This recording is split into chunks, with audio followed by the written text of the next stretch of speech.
การเปิดบัญชีกับโบรกเกอร์ Xnet เนาะซึ่ง Xnet นี้เป็นโบรกเกอร์ที่ยอดนิยม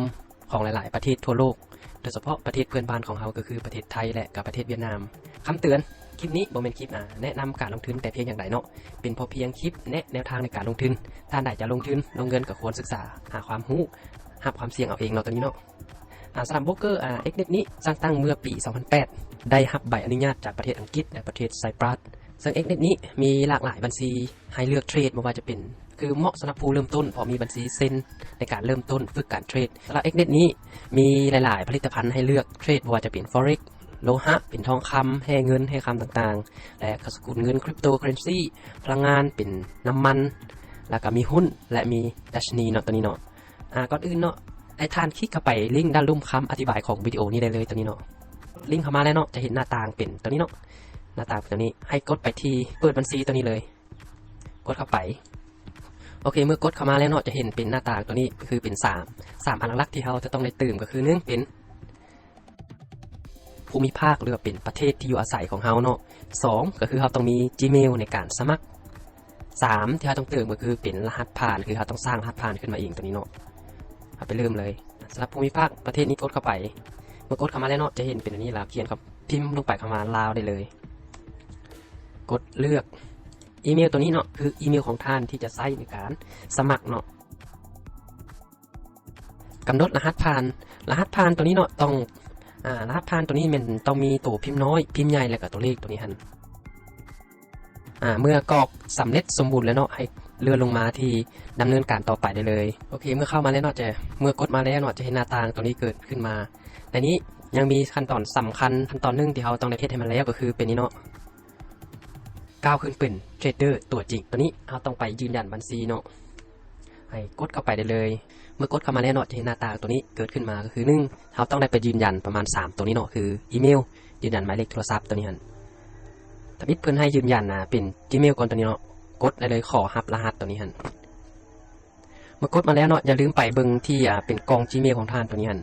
Xnet เนาะได้ส่งมา2ข้อความก็คือ1ก็เป็นตอนที่เราสมัครไปแล้วเพิ่นจะส่งอีเมลมายืนยันว่าเราได้สมัคร2ก็คือ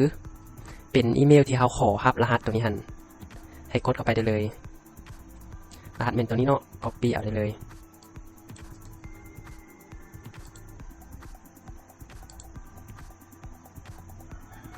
ในนี้เพิ่นจะขั้นตอนต่อไปก็คือเราต้องยืนยันหมายเลขโทรศัพท์เพิ่นจะให้ยืนยันอยู่2อันเนาะคือเป็น1เป็นผ่านข้อความ2ก็คือการโทร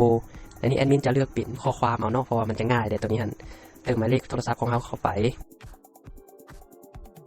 ขอรับรหัสตัวนี้ฮันเมื่อขอรับรหัสแล้วให้ไปเบิ่งที่โทรศัพท์ของท่านเนาะเพราะว่าทาง Xnet จะส่งรหัสไปที่โทรศัพท์ของท่านคือส่งไปตามหมายเลขที่ท่านกรอกตัวนี้ฮันเมื่อเติมสำเร็จแล้วเนาะเมื่อกรอกสำเร็จแล้วให้กดดำเนินการต่อไปได้เลยต่อไปข้อมูลส่วนตัวตัวนี้เนาะแนะนำให้เป็นข้อมูลที่เป็นจริงของตัวของเราเองเนาะไม่ต้องเอาบุคคลที่3หรือบุคคลที่4ตัวนี้ต้องเป็นของเราเองเพราะว่าถ้าเอาบุคคลที่3จะมีปัญหาในการฝากและการถอนเงินจากโบรกตัวนี้เนาะแนะนำเป็นข้อมูลตัวจริงเลยเนาะ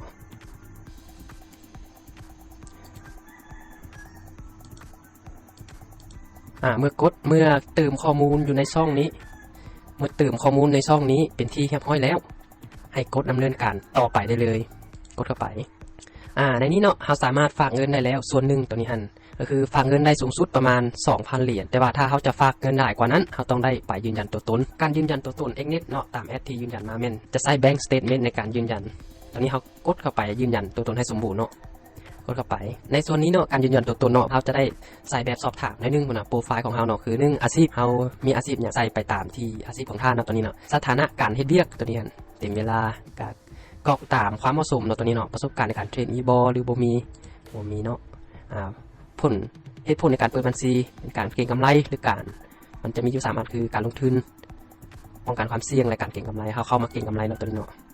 รายได้ต่อปีเขาใส่กลางๆเอาไว้ทรัพย์สินทั้งหมดใส่กลางๆเอาไว้แรงที่มาของรายได้ก็คือเงินออมคือเงินเก็บนั่นแหละแล้วกดดำเนินการต่อไปได้เลยเมื่อขั้นตอนนี้เนาะให้กดเบิ่งบาซื่อที่เขาก่อหันถูกต้องแล้วถ้าถูกต้องแล้วเขากดอัปโหลดเอกสารตัวนี้เลยกดเข้าไปในการยืนยันตัวตนเนาะตัวนี้เนาะเพิ่นให้เลือกเป็นเขาจะเอาอย่างในการยืนยันตัวตน 1เป็นหนังสือเดินทางคือเป็นพาสปอร์ต2ใบขับขี่3ก็คือบัตรประชาชนเนาะคือบัตรประจำตัวแหละในนี้เลือกเอาเป็นบัตรประชาชนก็คือบัตรประจำตัวในนี้เนาะเพิ่นจะแนะนำรายละเอียดเกี่ยวกับว่าควรเฮ็ดสิ่งที่ควรเฮ็ดและสิ่งที่บ่ควรเฮ็ดให้อัปโหลดเอกสารแนะนำมาเป็นเอามือถือในการยืนยันตัวตนว่ามันจะง่ายแต่ถ้าเอาคอมก็ให้เอามือถือถ่ายแล้วก็เอารูปเข้ามาคอมอัปโหลดตัวนี้แล้วเมื่ออัปโหลดแล้วเนาะให้ส่งเอกสารได้เลยถ้าว่ายืนยันตัวตนยังบ่ผ่านอย่าลืมปุ่มข้างๆก็คือซัพพอร์ตของ Xnet คือตัวนี้เซตถามเพิ่นตลอด24ชั่วโมงได้เลยสำหรับการลงทะเบียนกับโบรกเกอร์ Xnet ก็ขอจบ